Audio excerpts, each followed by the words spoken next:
Now we go to part 2, specifically how attitudes, habits, and the use of psychedelics are rapidly changing, especially between different generations. And Bethany Gomez is here to take us through it. Bethany is the managing director and co-founder of Brightfield Group, a consumer insights and analytics company focused on emerging industries like cannabis and psychedelics. Her work's been featured in the New York Times, the Wall Street Journal, CNN, and Bloomberg. Please welcome Bethany Gomez. And if it's all I do, then I do for you. Hello everyone. Thank you, Sarah, and thanks to Ariel for a fantastic presentation before this. So today I'm going to talk to you about how the marketplace will evolve, part 2. Ariel went into a great deal of depth about some of the shifts that are happening from a legislative standpoint that is opening up the market to increased access to psychedelics amongst Americans across the country. What I'm going to focus on here today is who are those consumers? How are they using? And what is the impact that that's going to have on the differing aspects of this psychedelics market, both those that are looking to develop state legal programs, as well as for those that are looking at bringing products to market through the pharmaceutical channel. So a little bit of background just before we dig in. For those of you who aren't familiar with us at Brightfield Group, we do extensive consumer insights to really understand the emerging market consumer. The data that I'll share today is stemming from our Evergy platform, which surveys consumers, American consumers, on a quarterly basis to understand their usage, attitudes, adoption of different products and substances, as well as a great deal about their attitudes towards wellness and their need states and segmentation. We also leverage a great deal of social listening data to understand the conversations that consumers are having today and how this influences their product usage, adoption, and perceptions on the market.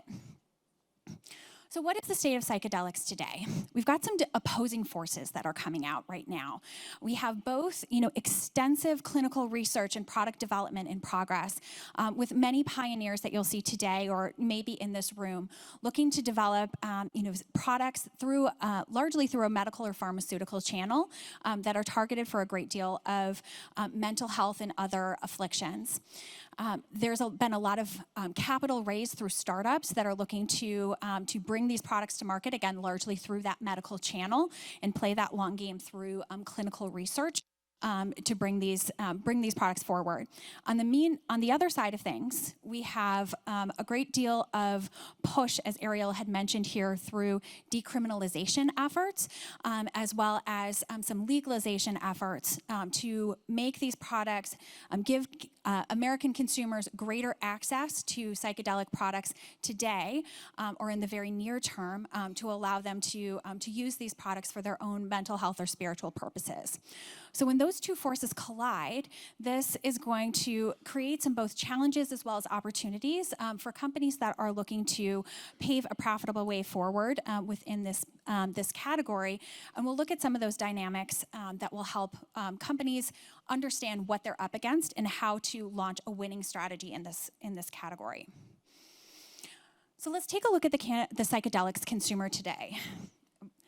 How many people are using psychedelics in the US? We see in our most recent study, we found that 3.3% of American adults, 21 plus, had used psilocybin in the last 6 months. 3% for MDMA, 2.5% for DMT. This is an incredible amount of Americans, really very comparable in nature to products that people use very, very frequently, like cigars or plant-based cheeses or echinacea.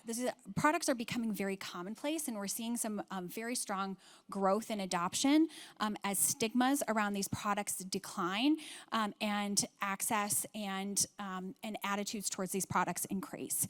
Now, for comparison purposes, we hear a lot of looks at the psychedelics market versus the cannabis market. Currently, if we look at just a straight incidence rate, cannabis use is about 7 times higher, than psilocybin use, which was the highest amongst all psychedelics. So who are those consumers? Now, when we dig into the consumers, I think it's really striking to take a look at this, and it really dispels a lot of the stereotypes that many people hold amongst psychedelics users. We do find that they overwhelmingly skew towards millennials and Gen Z, and this is not only coming through just because younger people are more into partying or more into drug use or things like that. This is really coming from a shift, a generational shift in how young people are perceiving plant-based medicines. And we see this amongst this generation that has really come of age in an era where legal cannabis has been a reality. We find that their attitudes towards plant-based medicines are much stronger. About 78% of Gen Z consumers prefer cannabis to alcohol, which is incredible. We find that their attitudes towards pharmaceuticals and alcohol are much more negative, and their attitudes towards plant-based products, functional wellness, functional health products are much stronger. And this is not just the party crowd either that's using these products. We actually find that 50% are married, and more than 60% of consumers have children, psychedelics consumers have children in the household. These are not just college students or young partiers there. They do have a tendency of skewing male. About 2/3 of consumers are male currently. And we also find that they heavily over-index when we look at a segmentation of consumers in the American population. We've conducted this at Brightfield, and we find that on one end of the spectrum, we have consumer segments like our trendy enthusiasts who are always prioritizing their health, putting their health forward. They're the first onto plant-based trends. They're always willing to buy organic. They're the first early adopters of a lot of new trends, and really consistently always prioritize their health. On the other end of the spectrum, you have kind of more of your detached traditionalists that have a tendency of being more of tobacco consumers, that are using more of your traditional sodas, your more chemical-based products. When we look at the psychedelics consumers, they heavily over-index on the healthiest consumers, the consumers that are prioritizing their wellness, that are investing in their wellness, and that are really looking towards that functional health and well-being trends. We also then zoom in and take a look, and some more of that will come through in some more of the slides in a moment here. When we take a look at the usage patterns, this is another thing that if you are looking to launch a product into the category, if you're looking to understand the business opportunities in the space, you want to understand how much people are using these products, how often, what is their routines around them. If people are using, but it's only an occasional thing, only here or there, it's going to have a very differing effect on your business plans or your business strategies. We found that there's been a really significant uptick in microdosing. At this point, when we look at the psilocybin consumers, nearly 40% of psilocybin consumers are now using at least 5 times per week, which is a really significant amount there. It's obviously varies quite a bit from cannabis. And in the cannabis market, we've seen also further and further trends towards people using more and more often, and kind of the development of this heavy user in cannabis, which makes about 75% of the cannabis market. But right now, that psilocybin consumer is about 40% of the overall of the overall users in there, with more frequent kind of mid-range use rising as well. So remains to be seen how much the trend towards microdosing will continue, but currently it's taking hold amongst a significant portion of the consumer segment. So why are people using psilocybin psychedelics overall today? Now, when we see and we look at all of the conditions that people are researching psychedelics for clinical trials, to bring products to market through that channel, they do mirror what we're seeing in the population using psychedelics for today. Now, we also find many consumers are using for a variety of different reasons. They may be using for medical purposes as well as recreational purposes or spiritual purposes. There's, it's a holistic part of their wellness routines. We find that 41% of psychedelics consumers are using for depression. 38% are using for PTSD. Nearly half of consumers use for either recreational or spiritual purposes as well. So this does impact, as you're thinking about bringing products to market, pharmaceutical products to market. If people are already today using products for the same afflictions or the same conditions that you're looking to bring your products to market for, you are then going to end up having to compete with that illicit market. So planting that thought that we'll come right back to. But this is, not only depression, not only, PTSD, also a great deal of other conditions like ADHD, even, anxiety a bit on the Parkinson's, fibromyalgia. There's a lot of different conditions that people are self-medicating themselves with, using psychedelics to help self-medicate and help them get over, or treat conditions that have been very difficult for them to treat through any other channels or any other purposes. So we look at some of the top need states or the top concerns. What are psychedelics consumers? What is most important to them out of their overall wellness routines? We have some striking comparisons in here when we look at that psychedelics consumer as well as, side by side with the cannabis consumer. Number one thing that is most important to psychedelics consumers, focus.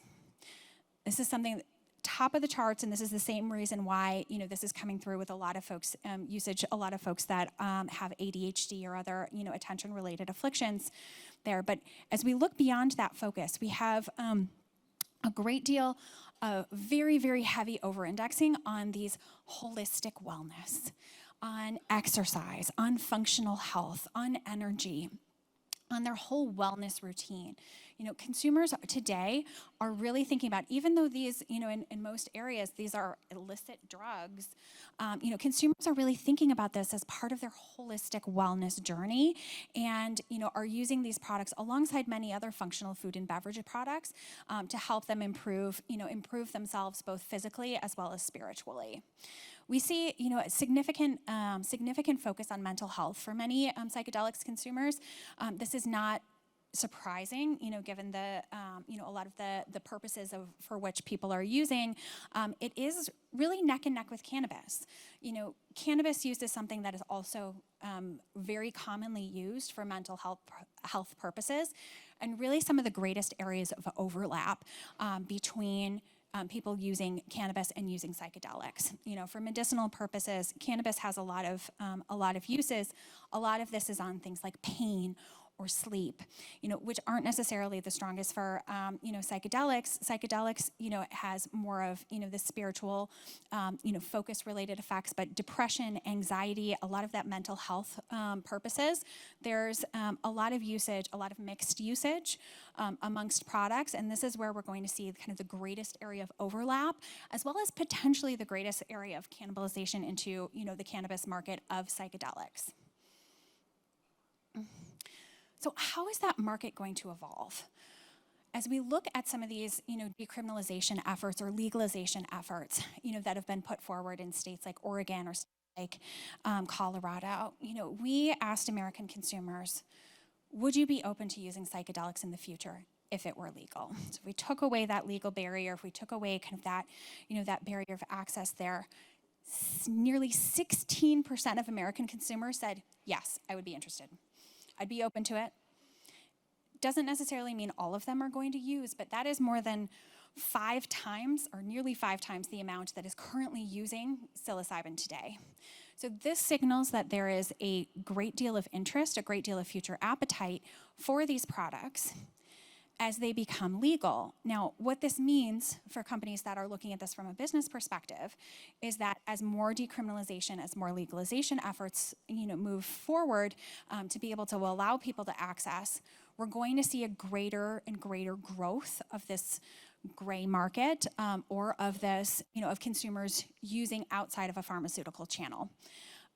This is, it's something that is just has to be thought about, has to be considered as part of your business strategy. If you are looking to bring a pharmaceutical product to market, how are you going to compete? The gray markets are able to move a lot quicker. This is something we've seen time and time again with cannabis. Gray markets, as decriminalization efforts move forward, as legalization efforts move forward, they're designed to provide access or make it easier for consumers to be able to use without legal repercussions. This drives up incidence of usage. This drives up the access to these products. It drives down stigmas, but it builds in this gray market. So if you're looking to bring that pharmaceutical product to market, how are you going to compete? if the products on the black market are an order of magnitude cheaper, the products through an illicit or a gray market or through state legal markets are a order of magnitude cheaper, how are you going to compete? How are you going to position your products? We've seen different varieties. Some pharmaceutical companies, be very successful in these types of launches, through things like, Epidiolex, which has been launched very successfully into a very crowded CBD market, even with significant price differentials to be able to, provide additional value from what, the existing state legal or more plant-based markets were providing. Safety, ease of access, specific formulations, being able to, to tailor products very specifically towards certain medical afflictions. But as you're thinking about products and bringing products to market, we will in the future, I think the writing is on the wall that we will in the future have differing types of products available in the psychedelics market. We will have pharmaceutical products, that will in time come to market, and are working their way through with a lot of very smart and talented people that are creating formulations today. We also are seeing a great deal of organic push towards a market that may more closely resemble, what we see in the cannabis space, although potentially with a lot more guidance and a lot more, medical approach. So how will these two, markets be able to compete or be able to coexist? And this, what we can see from the consumers today is that there's an appetite from both sides, but there's a lot more need for. There's a great deal of opportunity and some more general usage to be able to treat some very serious and very intractable conditions. And there's a great deal of opportunity given the mental health crisis that we're facing today. Americans are really looking for these alternative solutions, looking for these plant-based alternatives to help them improve their wellness lifestyles. So I firmly believe that these, both segments here and both sides of the coin can coexist and, be able to help drive this growth for the category in the future. And we'll see them coexist, but those, the companies that are operating within them will have to, to be thinking about it through a strategy of being able to compete. As we can see in just some of the key takeaways, we've seen some of the legislative shifts have really started to get that ball rolling in psychedelics, getting this decriminalized, getting this destigmatized, really driving a lot of that great deal of growth and growth and adoption, which we expect to take off considerably over the next 5 years. It's appealing to a great deal of different consumers that are very different from the cannabis consumers. Why they're using, how they're using is very different. While that usage is still relatively low, it's set to spike here and is continuing to grow year over year. There's a great deal of opportunity to compete in here with that black market, to be able to compete in here with the illegal market, and for that coexistence of both the pharmaceutical channel as well as more of the state legal channels as well. And with that, I think we'll wrap. Thank you.